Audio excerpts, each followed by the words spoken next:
Today I present you a very traditional dish from my home country, Slovakia.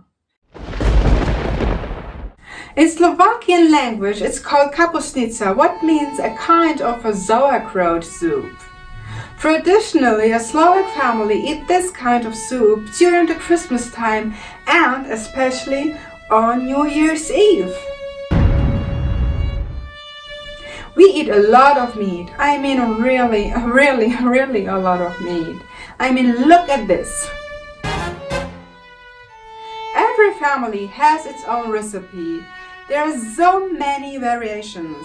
With mushrooms, without mushrooms, with red plums, without red plums, with potatoes, without potatoes, with milk, without milk, with sour cream, without sour cream. The most important ingredient is the sausage. It's a special Hungarian sausage called caraway, Kolbasz, or just Kolbasz. But it's very difficult to get it abroad, so you can use every kind of a spicy pepper sausage.